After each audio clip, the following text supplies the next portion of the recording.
Yeah, we are very happy to have as our final speaker for today, our good friend Yogi. Yeah, you're already here. Very good. So yes, our third speaker is Yogi Hale. Actually, it's Hale or Hal? Hale. Hale Hendlin. Yeah. Yeah, he's assistant professor in the Erasmus School of Philosophy, and he's co-editor of Biosemiotics. We all know that very good Editor-in-chief. So editor-in-chief of Biosemiotics. Yeah, and he's also principal of the Feral Ecologies Lab. And today his talk will be titled Ecodelic Commitment as Semiotic Praxis. So yes, Yogi, please. Thank you for that warm introduction, Israel, and thank you, Olomouc, for the invitation to join Semiosalong and to Semios along with all of you. I wanted to thank Dennis for your presentation. And you know, this question of emojis, I think is quite interesting because we are morphing out of this sort of Gutenbergian age of texts as a constrained exegetical process of interpretation, and context is becoming ever more present, even as it's being constrained by sort of corporate modes of interaction like social media. I have a paper coming out in Biosemiotics in the next couple of days with Matthew Slayton.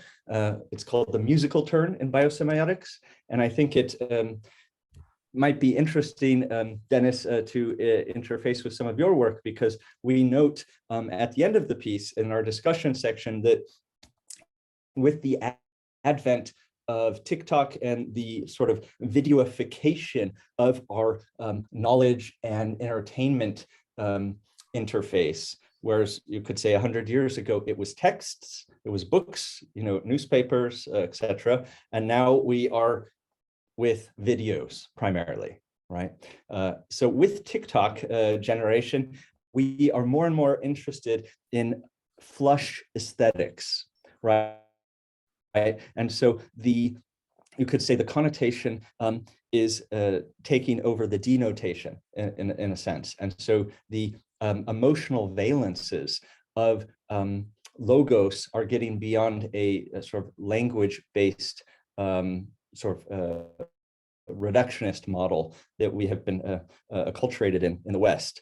So this is a way in which logocentrism, also for speech, is also opening back up again, because we are hearing in our voices, right? And we're using music. The musicality of talking, again, is center stage, whereas in the previous centuries, the sort of more formal semantic elements of speech were highlighted because, yeah, we didn't have mediums available to us in the removed communication form that were immediate, right? That allowed us this sort of visual aesthetic aspect of the picture or the pictogram and of sound.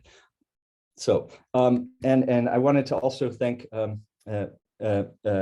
Miriama for your presentation about queer gender identities, because a lot of my work also works on this notion of queering. And you could ask, so why do we see this proliferation right now of gender identities as a way of resisting yeah, heteronormative, colonial, supremacist way of categorizing, right? And how these are acts of sort of defiance of saying, I want to be free from whatever category you put me on. I want to be, I want to be addressed in the way that I want to be addressed, right? Which is different for everybody, right? And it's, I think people who were sort of 101 learning how this works, oftentimes stumble over themselves, you know, because they're trying to find the category instead of just listening to how somebody wants to be addressed, right? That is, you know, when you could say in the last 20 years, when we went from LG to LGB to LGBT to LGBTQIA plus, right? And so the proliferation, this endless pluralism, which I would say isn't a relativism, but is a sort of a large pluralism, is a key sort of site of resistance in a culture that is still trying to polarize and bifurcate in order to control, right? So my question here, and here I can bring in sort of my introduction, which has to do with the lovely abstract for the seminar series. This question of history, right? And I love that there's this line: the Russian formalists disregarded everything outside the text, particularly personal biography and context, in rebellion against the prevailing historical and material determinism of their day. And this notion that we, you could say, between sort of the American perspective of the individual self-made man pulling oneself up from the bootstraps, this autochthonous ideal, right? And then this sort of classic historical materialist perspective, right, that the Russian formalist semioticians were pushing up against, and that historical materialist perspective is saying we are determined by history, we're determined by materiality, right? And I think that this question in your talk is also interesting in how that manifests. So just as a segue, I think it's very interesting how in rebelling against historical and material determinism, it's quite likely that we, in fact, are being more determined by history and materiality, right, and trying to rebel against it. And so if one of the goals, you could say, here is freedom, right? How do we interpret this in a generative way that allows us more freedom? And that's what my talk will be about. Okay, so let me first get things set up here with the PowerPoint. Chat.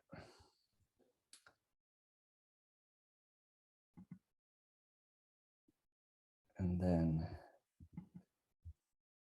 this should work. All good? Looks good. Yeah, looks good. Looks fine. Okay, great. Thank you. And I apologize to those comrades who have heard me talk recently. There are some slides that are similar to those of another presentation I've given. But so this presentation on ecodelic commitment as semiotic practice. Yeah, what does ecodelic mean? How does that have to do with semiotics? What's the difference between ecodelic and ecodelic and psychedelic? In Richard Doyle's book, Darwin's Pharmacy, Sex, Plants, and the Evolution of the Noosphere, he writes that rather than just biochemical effects of the hallucinogenic drug, that the experience of psychedelics is an ecological phenomena.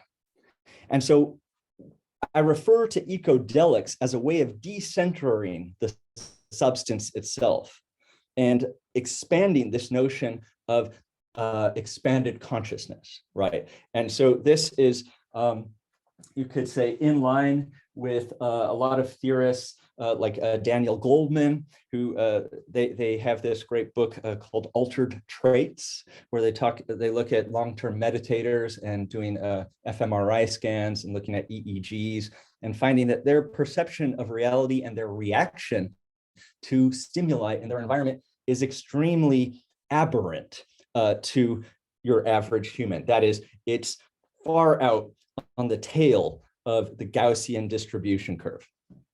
So I see ecodelia and biosemiotic scientific analysis of meaning making as going hand in hand in helping us get to a place where we can better understand how ordinary consciousness or reality works, right? Because I'll also be taking this notion a little bit further than most people commonly think. For example, does anybody know who Wim Hof is? Yeah, hands, show of hands. Yeah, a few of you. The Iceman, right? And so he says his motto is, we get high on our own supply. What is he talking about? There's a movie on this. There's a theory that through this tumo practice breathwork, which goes back to, you could say, Tibetan and other mountain people of that region, they have this tumo breathwork practice, and it creates endogenous DMT in their brain, right? Dimethyltryptamine, which is the active ingredient, or one of the many active ingredients in ayahuasca, for example. And so how do we create ecologies in our world that allow us to experience, or that are conducive to persistent ecodelic states, right? Such as children experience. We know that most children under 5 are, their perception, if you know early childhood development, is incredibly different to that of an adult. And so how do we have this brain plasticity? How do we have this cognitive openness? And I think that this is an important question, not only theoretically, but also in terms of the meta crisis, or the poly crisis we live in. So ecodelia looks at both our skin-in microbiota and our skin-out ecology as determinative, not only for our biochemical interactions with entheogens, but also our mental, emotional, and physical states that greet the psychedelic substance, right? So this goes back to hermeneutics, biohermeneutics, and of course, semiotics. So how do we greet the things around us? How do we meet the substances or the stimuli? Because they are not these sort of objective things that do something in a mathematical formula. That's why I'm a Peircean rather than a Saussurean, right? This goes back to the origins of semiotics and medical semiotics, as Sebiok has written about extensively, and Bayer as well. So according to Doyle, I quote, the navigation of ecodelic experience then is not only the work of the self, it is instead available only to a being willing to submit to the perspective of another, a transpersonal exterior agency that helps hold the attention of the psychonaut and programs or orients the turmoil of ego death, right? For those of you who are aware of attachment theory, or that this has a lot to do with that as well. So how does this interface with semiotics? Well, I'm just going to start from a paper I had in Science System Studies a few years back. I'm getting old, as you can tell, called Multiplicity and Welt. And here I talk about Uexküll's Funktionskreis. And so the functional cycle of each organism does not just emerge along a single communication channel, such as pheromonal or oral, but it is in the diffracted result of multiple coincident interpenetrating layers of semiosis, right? So basically what I'm saying here is a critique of, you could say, linear or reductive models of semiosis, and saying that there's so many things going on at once that you could never model them. This is the Borges map territory question. And then I'm also looking at, you know, this question of how do we make sense of that complexity and take it as real without getting lost in one of these side streams of our own reductiveness theory, and then thinking that that's actually the full phenomena, right? And this, you could say, is my critique of mathematics or statistics or economics or any of those things. The biosemiotic question of recognizing and accounting for the multiple colliding modes of semiosis. So at any given instant, the sum combination of signals humans and other organisms encounter internally and externally is multiple, and these interact and interfere with one another, yielding a unique synthesis of cohesiveness constituting the organism's lived experience. The interactivity of semiotic phenomena produce a sensorially overdetermined experience for the organism.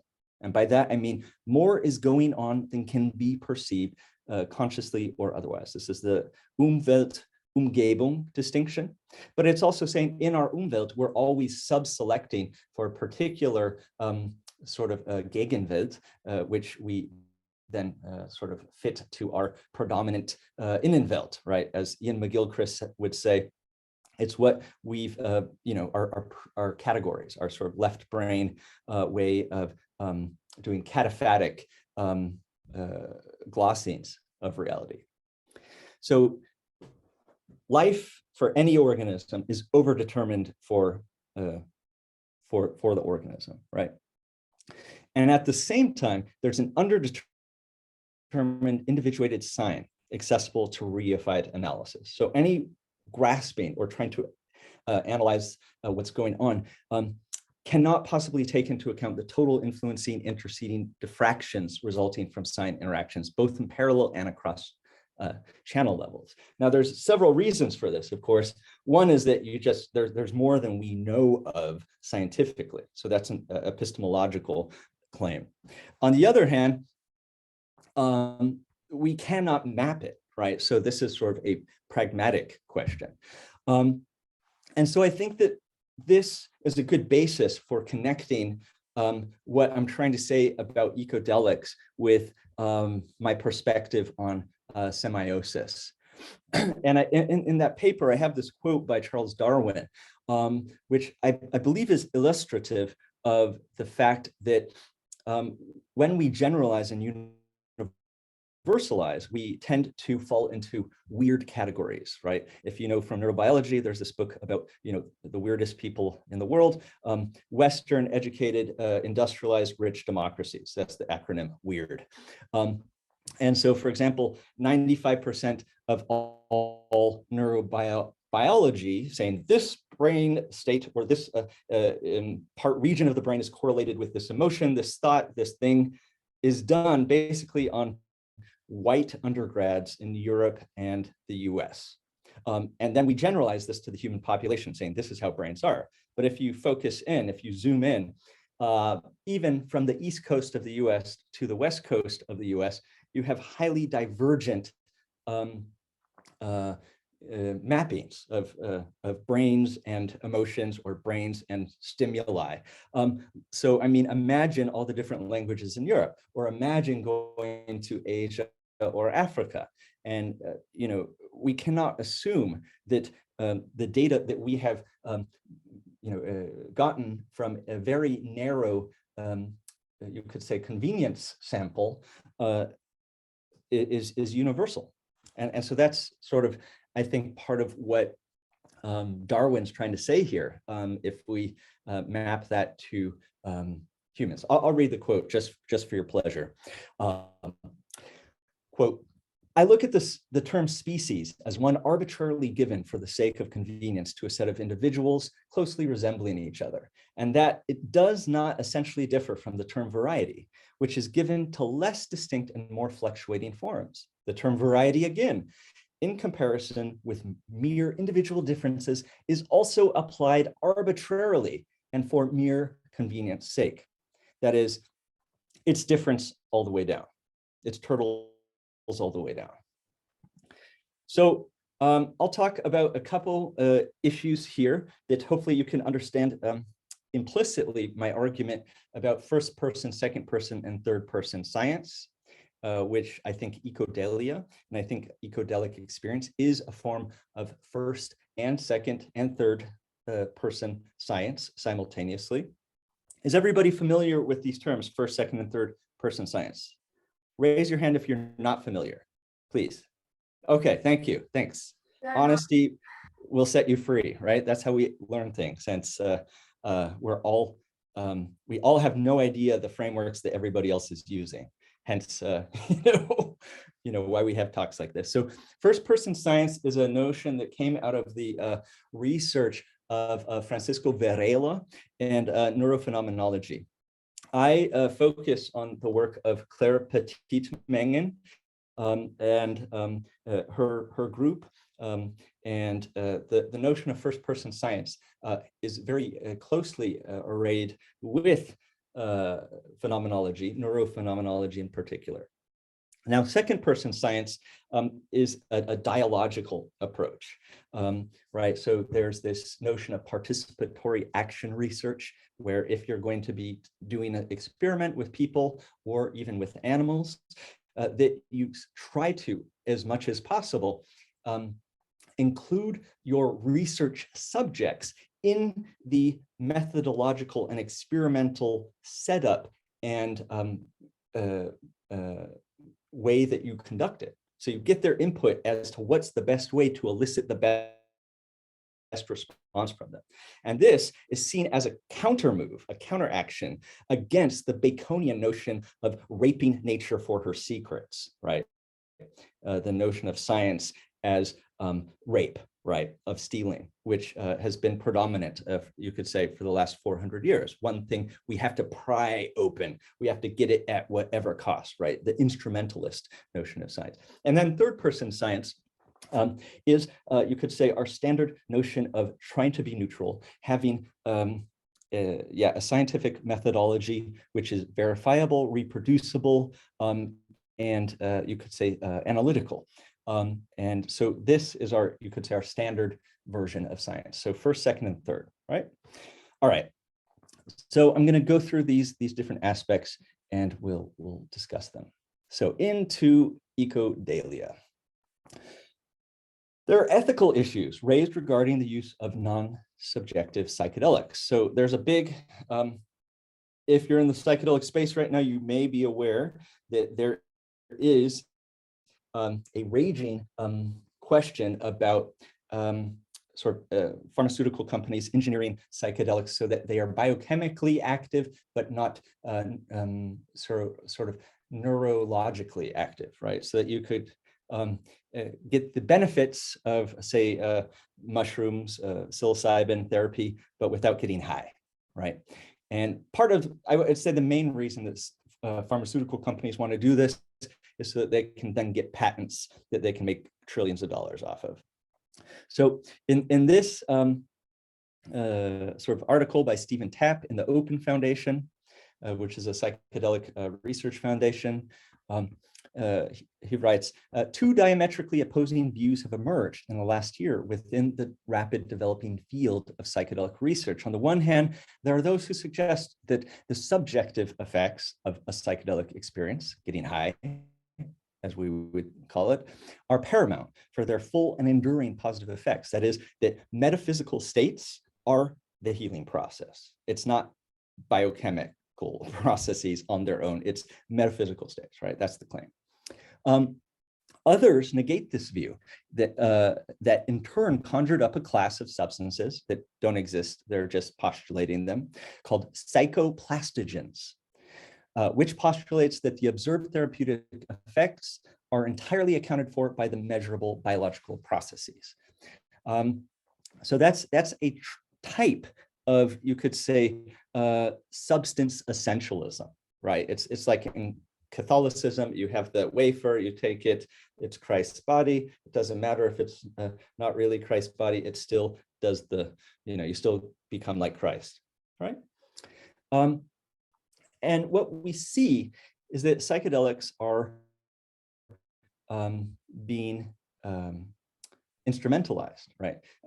Because the psychedelic renaissance is becoming industrialized, right? And so I'm making this claim that psychedelics in industrial culture serve to strengthen industrial culture and to sustain the unsustainable. They make industrial culture, industrial civilization, the Archimedean point around which everything else must turn, including psychological breakdown, which is rampant in the world that has the globalized industrial way of life, right? So it amplifies ignorance.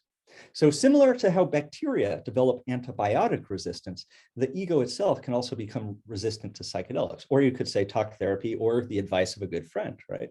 So frequently using psychedelics can lead to the ego perceiving itself as more evolved or developed. But in reality, that person may just be becoming more narcissistic. So there is a series of articles. If you Google industry, psychedelics industry, you'll find in Business Insider right here, you'll see both the what to know about the booming psychedelics industry, where companies are racing to turn magic mushrooms and MDMA into approved medicines. And then you'll also find a small but growing number of articles about, for example, like this: is the psychedelic industrial complex evil? And I find this to be a very interesting debate, because what it's discovering is that when industrialism eats anything, when it cannibalizes culture, let's look at queer culture, right? What it does is it monetizes and commodifies it to meet its exigencies rather than to allow the original freedoms of the movement, the process, or in this sense, the substances to have a effect that may destabilize its hegemony. So, we could make an analogy here. So let's just say, Bitcoin and psychedelics. The crypto hype was all about tapping into parts of us that want to be initiates, right? We want to be special. Inner circle yearning is normal. So this is sort of like an evolutionary anthropology aside. Especially in a culture where one makes money, gets more influence, can exercise exclusive stock options, meet the cool people, or otherwise get ahead through exclusionary means. So this is inner circle yearning, right? So how do we prevent toxic and false insider-outsider hierarchies and dichotomies from perpetuating in the psychedelic space, right? Early movers, first to market.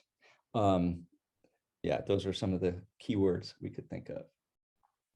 So I'm going to suggest that we need to open up our Umwelt a little bit more and realize that what we're actually seeing here is a reductionism of the full dimensionality of ecodelia into a transubstantiated, pharmaceuticalized and controlled substance essentialism. So I'm going to quote Alvin Toffler in his preface to Prejudgment and Stengers, which if you are a follower of my work, you know that I've used this quote exhaustively. So again, my apologies for the repetition.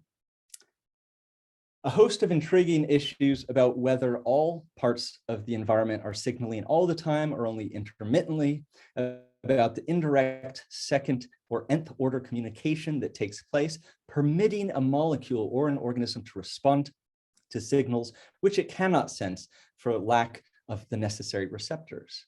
That's what we should be looking at.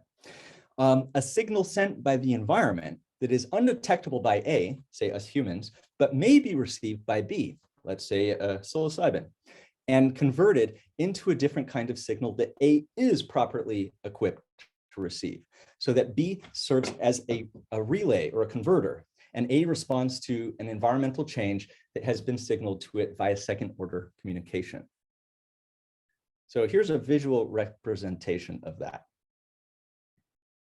Right, this is the interference pattern that we can pay attention to, because we may not be able to see the other organisms Umwelt, right? And of course, I put the elephant here because there is the very well-known case of in Sri Lanka when the tsunami hit in 2004, 2005, New Year's, that tens of thousands of people saw that 10 hours before the tsunami actually wiped out hundreds of thousands of people, the elephants were going to the hills. And so these villagers followed the elephants into the hill and were saved. So this was exactly what Toffler's talking about in terms of this signal transfer via following other organisms. And we know that we do not have a monopoly on how things exist. Like our vision, our ability to understand is constrained in our species-specific Umwelt. And so it's not true that the flower is either like on the left or like the right. It's both and infinitely more. And so what we're seeing here with pharmaceutical capture, right, is this sort of reductionism that you could say it looks at the larger political and economic socio-technical imaginary, to use the phrase of Sheila Jasanoff in STS studies, to look at what's going on. And so what the industry wants is to get the drugs, but to throw out institutional change. And yes, this is an actual book from the UK, How to Swim and Avoid Sewage. And this, I'm suggesting, is exactly what we're being asked to do. We're being asked to swim in a parasitic environment, but avoid the sewage, right? And we can avoid the sewage. SSRIs aren't working anymore. I'm not sure how many of you psychologists saw that groundbreaking paper showing that it was the Umbrella Systematic Review showing that indeed, the SSRIs aren't, and the whole dopamine explanation for depression is not holding up to the mountain of scientific research and scrutiny in the last 40 years. So now we turn to psychedelics, right, as the next savior for this, right, the next sort of cash cow for pharmaceutical companies.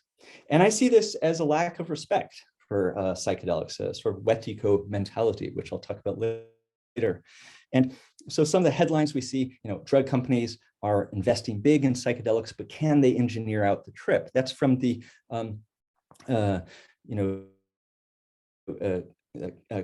American Chemistry Council, right? Or American Society of Chemists. And they say, eliminating hallucinogens is key to turning psychedelics into mental health treatments that can be used widely, that is controlled and, captured.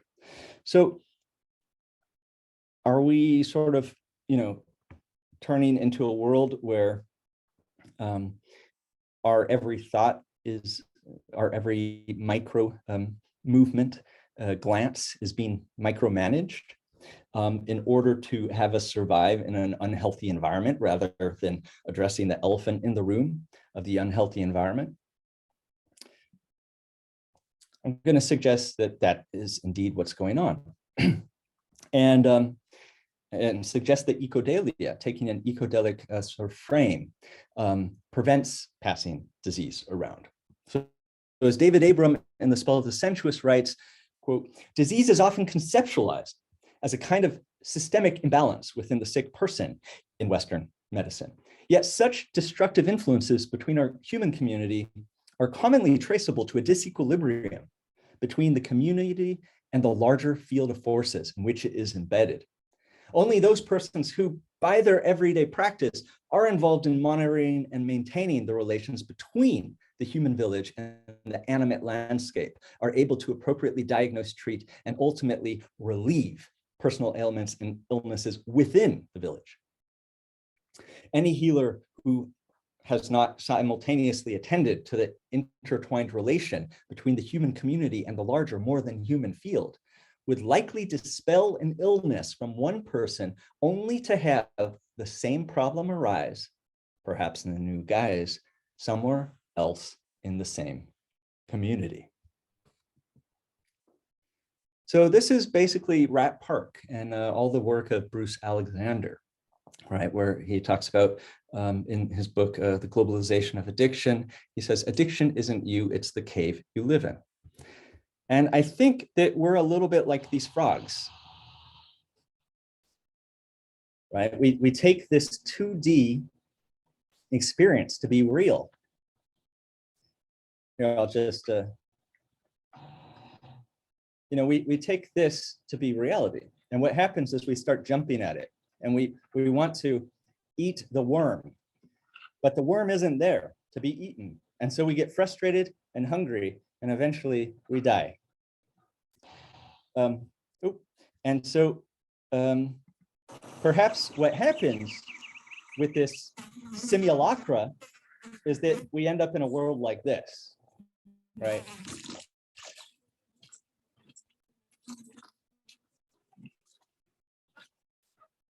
Where we're actually being carried away, both literally and figuratively, by these 2D representations.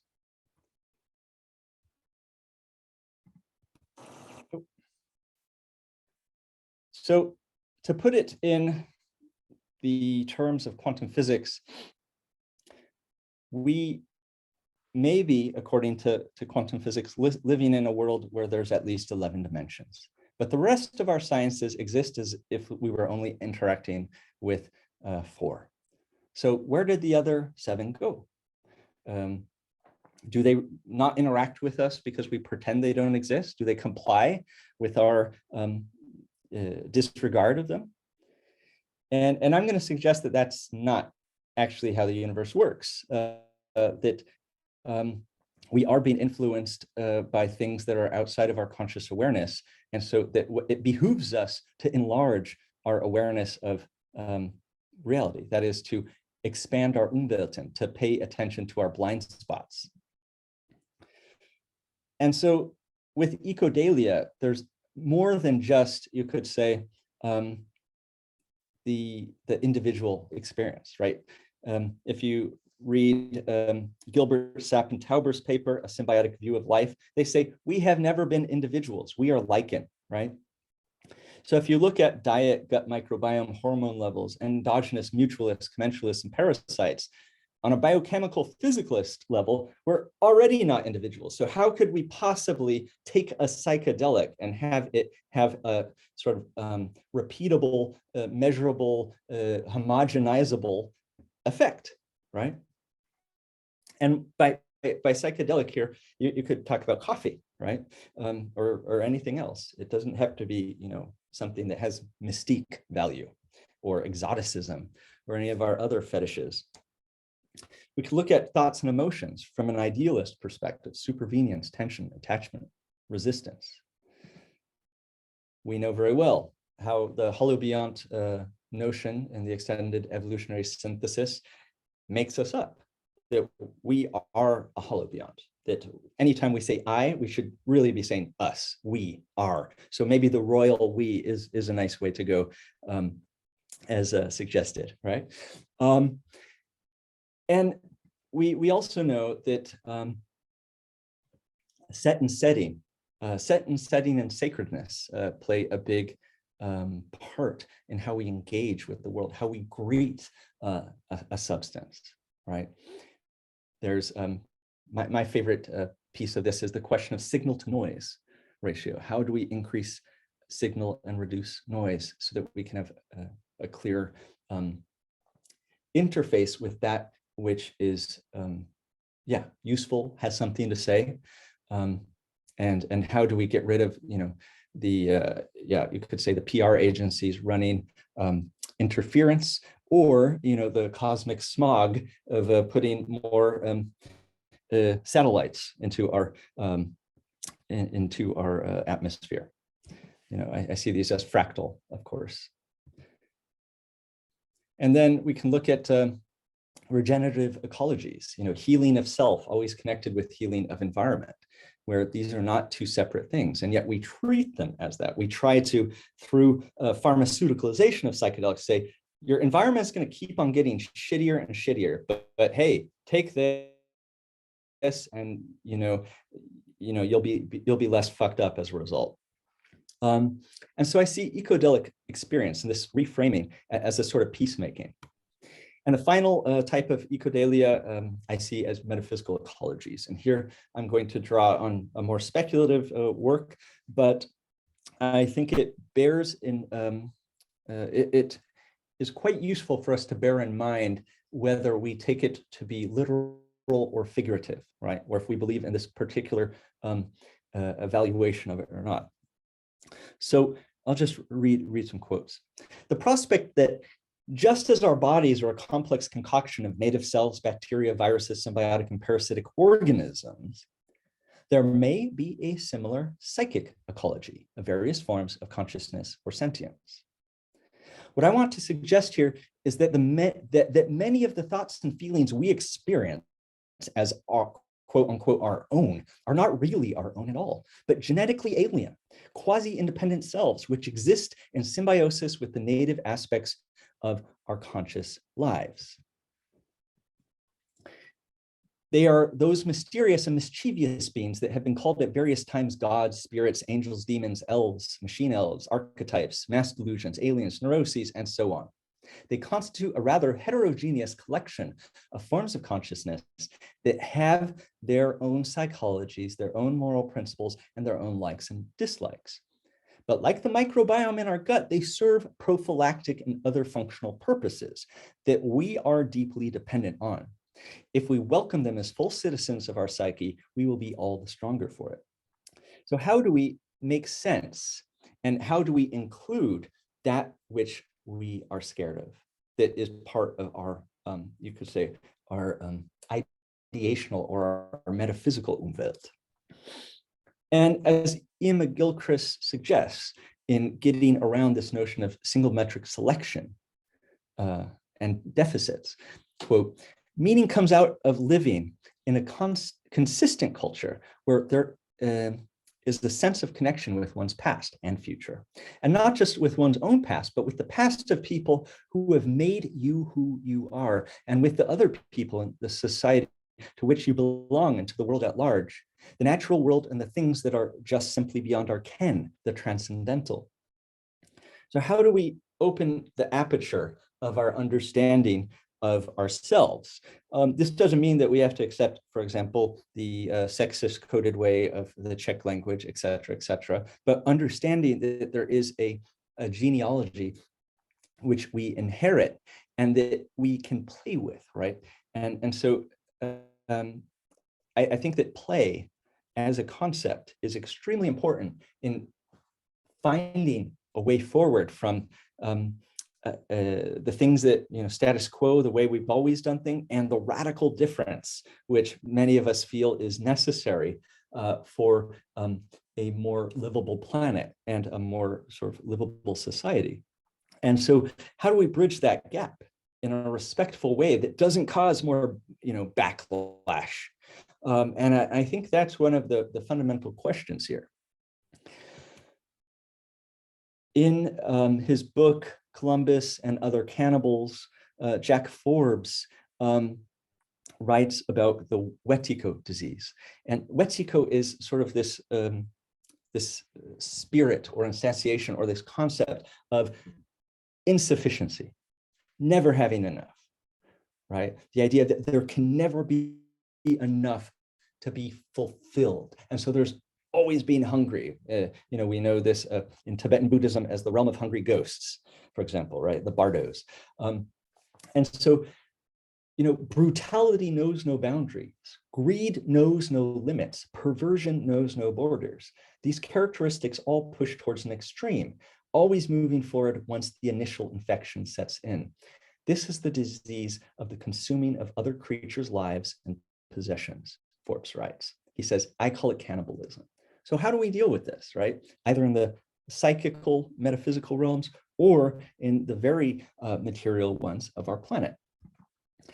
And so there are many ways that different societies and religions and cultures have dealt with this. In the Buddhist tradition, the Theravadan tradition, of Vipassana, they talk about choiceless awareness. So what does it mean to get beyond the decision, right? The cut, right? Which the word means. Where the observer is the observed, where you're paying attention to everything that's pissing you off without it pissing you off more, but without resenting it, without trying to make it go away. And also without embracing it and getting more pissed off, right? How do we go towards the things that we want to have happen? That we, this is called craving and aversion, right? The things that we crave without consuming them, without it not being enough, right? How do we get to this moment of equanimity or sufficiency? And so many authors have said, when we're talking with other species, the onus of ethical investigation is on us. And I would suggest that this also, is applicable for metaphysics. And so Myra Hurd writes in her book on the origins of sociable life about bacteria and spending a year in Lynn Margulis's lab. She says, non-human animals have for some time been overburdened with the task of making sense of human social relations. Val Plumwood likewise has said, the real communicative challenge at this level of interspecies communication is for we humans to learn to communicate with other species on their own terms, in their own languages, or in common terms, if there are any. And finally, Donna Haraway has reminded us that the context zone is a permanent area of differentiation. Differentiating in species is not something that happens and then it's over, right? It's a verb, it's a constant, it never ends. It's always happening. And so how can we harness that? And so these are what I call scripts of no enemy, right? They are interdimensional liberation algorithms from various traditions. There's the notion of sacrifice of ego as karma burning, ecodelic experience, letting other entities reduce suffering through your engagement with your own or their suffering, simpliciter. So it doesn't matter whose suffering it is. Suffering is suffering, so liberate it. And this is a call for finding aesthetically beautiful ways to make engagement with suffering fun, since suffering is non-optional. And so as we're reminded by Terry Deacon in The Symbolic Species, this is coming back down to earth. This is coming back down to the indexical and the iconic, because the sort of simulacra, or as Tyler and I have been calling it, sort of like a necrosemiotics of pure virtuality, has allowed us to do, as globalized Western colonial culture, to do the things that we're doing, right? And so instead of collapsing the symbolic, we can pay attention to synesthesia and the importance of the iconic. We can understand the immediacy matters, and we can confront the limits and projections of our concepts. And interfacing thought and feeling, I'm claiming, brings us greater resilience in a changing climate. And exposure to other sides of ourselves makes us more ourselves, not less. So we can take a deep breath and let go of the fear of loss of self, that would be necessary. So psycho-spelunking, or psychonauts, being a psychonaut, you're never alone. You're always with the ecology, inner and outer. And in closing, Dr. Elizabeth Sawin, director of the Multi-Solving Institute, reminds us that only a small percentage of the people you'll meet who want a world of justice and ecology are willing to wade through the inner and outer devastation created by centuries of a worldview of domination and separation at centers of power. She also claims that the closer one happened to be born to those centers of power, the more invisible and psychically scary it is to look at. But what if I told you there is not any road to the beautiful possible future that avoids that dark, shadowy part of our journey? Who would you want to be with you on that journey? Who would you have to be to walk down that road?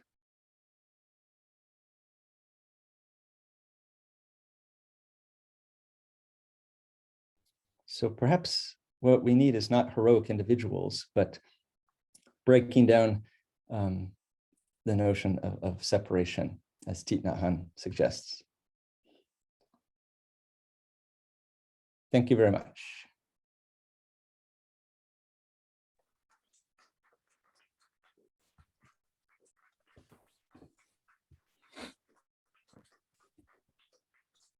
So I know we're about time. My apologies for going so long. don't worry. We have some 10 minutes or so for questions. Yeah. Please come. Okay, so my question is, so I guess under our regular sober experience, we have a lot of, we use a lot of language to describe this experience. So when it comes to looking into the semiotics and overall experience of these psychedelics, how can one kind of go about formalizing this? Or I know you can't really formalize an experience, but how does one go about even investigating this, given that this is such a non-normal kind of meta-linguistic experience that you can't really put words into, given the fact that you don't usually experience this thing? Who's speaking? Connor. Connor. Thanks for your question. Yeah, I see where you're coming from with that question. And to me, it's less about ordinary versus non-ordinary states of consciousness. I think the idea of, non-ordinary states of consciousness is itself a red herring. And that's what I'm suggesting. What I'm talking more about is the idea of algorithms and scripts and codes, and that we're running sort of certain programs to use a very sort of digital rather than analogic way of looking at this. And instead, I'm curious with this provocation that I've given, how we can understand all experience as modes of ecodelia, right? So I would formalize it in the sense of problematizing the ordinariness of our consciousness, and instead looking into what sort of scripts are we running, who we inherited these scripts from, are they serving our purposes? This is sort of the Socratic question, right? I see. Thank you very much. Oh, thanks. Do we have any other questions? Or Comments? Snarky comments?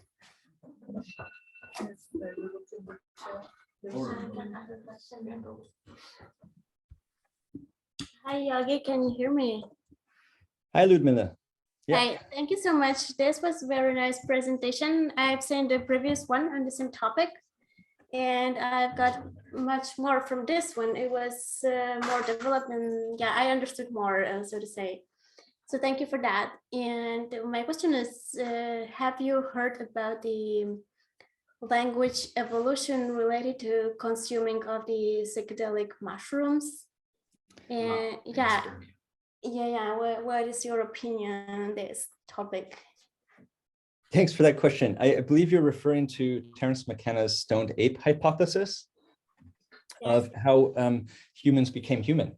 And of course, our understanding of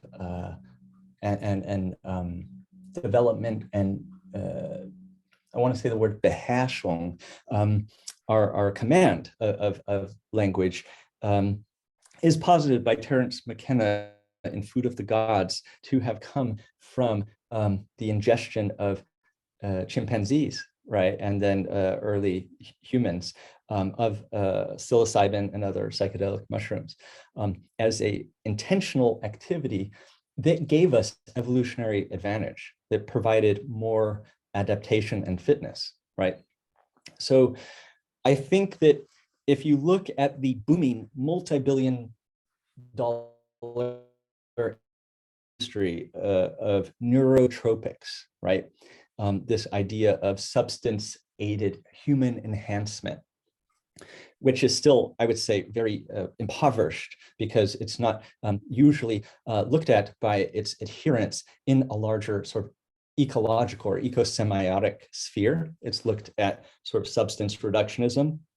But say, for example, if you take magnesium before you go to bed, it can help you sleep better. If you, do certain guarana or whatever, it can give you more energy. And so I think that the stoned ape hypothesis fits in with this notion of adaptogen plants and fungi and other consumables, and the idea that, of course, I think I've also done some just in reading on the question of animal use of psychedelics, and they do.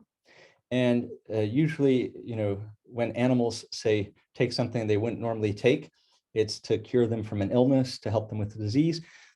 But of course, it could provide fitness. So I think it's a very provocative theory. I don't know if there's any way to prove it. Obviously, Ozzy the Iceman, who they found in Austria, did have psychedelic mushrooms in his little pouch, along with many other mushrooms. So I think that decentering what we would traditionally categorize as psychedelics is extremely important, and seeing that this is part of a synergistic effect. They call it an entourage effect of other plant medicines that are part of this community of helpers that enable us to be more aware of our social structure, which language obviously gave us incredible advantage in. Thank you.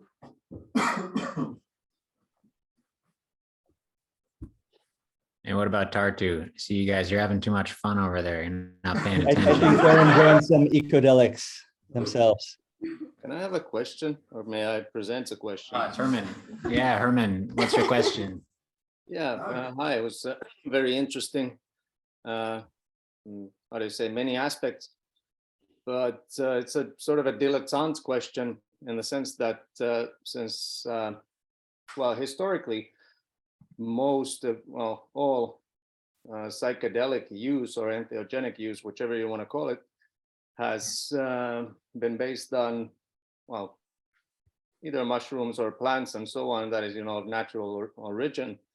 So whereas, for example, the infamous LSD is a semi-synthetic substance or chemical. And as far as dope goes, nowadays, as some might know, there's all sorts of evil things out there, referred to as designer drugs, and these, completely synthetic, sort of this, man-made psychedelics, which are not necessarily very pleasant experience. Question being that this sort of transition from natural to cultural, chemical, whichever substances does, or could it speculatively play any role in, well, human evolution, as in the sense, would the next Sangha be, how do you say, a purely chemical or an artificial one, man-made, so to say? Great. Yeah, thanks for your question. I think that's a really interesting question, like perspective, which, yeah, as you can see in this presentation, I focused only on native entheogens rather than synthetic, human-made chemicals. And there's a reason for that. And I'll default to the great semiotician Merdine Anderson, who at the 2018 Biosemiotics gatherings in Berkeley, California, that Terry Deacon and I organized. She was on a panel and she said, the difference between artificial selection and natural selection is that natural selection proscribes. It says what you can't do. So it shuts off all these different options, and then from that little opening, it says, it's all play. See what happens. Throw it at the wall, see what sticks. Now, artificial selection, on the other hand, prescribes. It's the Hall of Mirrors that Ian McGilchrist talks about with the left brain, the left hemisphere. We have an idea in mind of where we want to get. So we already are in the Hall of Mirrors, right? There's no freedom in a sense, because we think it's like Nietzsche's cleverness, right? we think we know where we want to get. I'm not saying here that there's no place for synthetic substances, but I am saying that we should be very careful when we try to engineer things that we think will get us somewhere, because that somewhere may get us somewhere entirely different from where we think we're going. All right, thanks. It was interesting, or well, a very good answer. Yeah, I have no further comments on it. But, Thank you, though, Herman. Thank you. It's nice to see you. Yeah, likewise. Indeed, Herman, it's so nice to see you. And no, because we have one more question. So please. Oh my God. Hello. So maybe I missed during the presentation, but I would like to ask with simply words, how would you think my stand of psychedelics would affect my stand of ecodelics, my prejudices or my mentality of psychedelics? How would it really affect my stand on ecodelics? Could you turn around? The camera's right behind you. Yes. So it's all good. And your name? Kıvanç. Go on. Kıvanç. Givanch. So if I understand, I know, right? Ooh, sorry. look wherever you need to. Anyhow, if we focus on the traditional hermeneutic definition of prejudice, right, as prejudgment, that's a horizon of understanding. And these horizons of understanding are always asymptotic. That means that wherever we think that we could be in our understanding is always going to never quite reach our understanding, right? And so prejudices are not something that we need to get rid of. We need to become aware of them, right? And so I would say that our notion of psychedelics themselves may be culturally constructed in such a way that precludes our free play of understanding the ecodelic nature of reality, including the ecodelics substances that we already so often include in our lives, like, for example, alcohol or caffeine, and that, when we do food combining, drug combining, the molecules in your air, if you look at, the bacteria that we inhale, the 50,000 bacteria, with every inhalation and exhaling, 50,000 bacteria every time we exhale. These are all marking our consciousness. As Karen Barad says, these are marks on bodies, and they are making a difference in our perception of reality. And so they are influencing and infiltrating our awareness and our prejudices. So we have, I would say, a biochemical level, we have a sociocultural level, and right now our sociocultural level of things is supervening in many ways on our biochemical semiosis, right? So our cultural semiotics has become so strong that we have placebo and nocebo effects, for example, right? And so I would say play with your prejudices so that you can see how they affect your placebo nocebo effects when you actually interface with material and metaphysical reality. Thank you. Viola looks like she has a question. Yes. Do we have another question from? Do we have a question from Viola? Maybe. Nope. Ah, okay, good. Perfect. What about from people here? Comments, questions? I have comments. All right, once again. Hey, it's Connor again. Hey, Connor. I'm kind of sad we didn't do this in exactly 2 weeks from now on Bicycle Day. I just wanted to say that. Okay, great. Thank you. You can watch the replay online, right?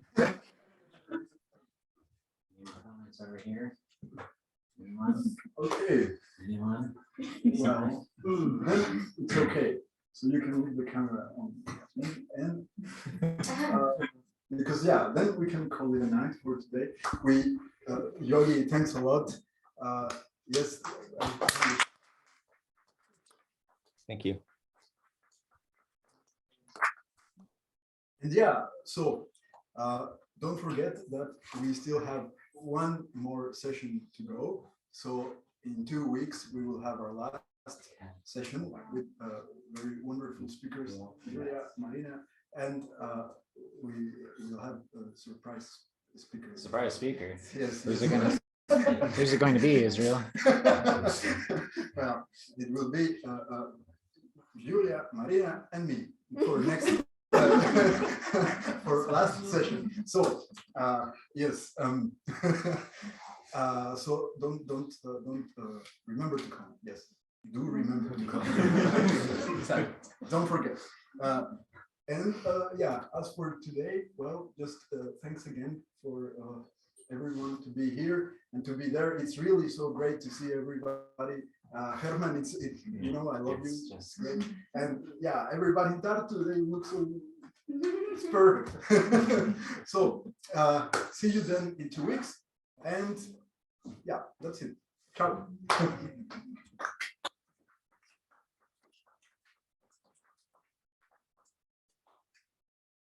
Help us finish the points.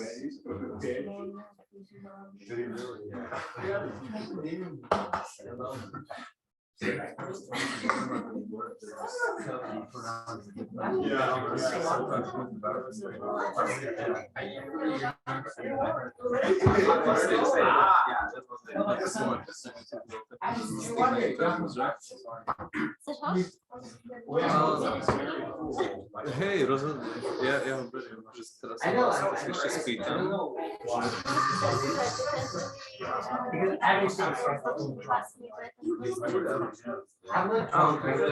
Takže vlastně obě dvě jsou.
Yeah, this one's mad. This is out now by a producer called DJ Gerard. The track's called Disappointing, and this is out on a compilation called By Hook or By Crook on N-Face. I've run a couple of the other tracks on over my last few shows.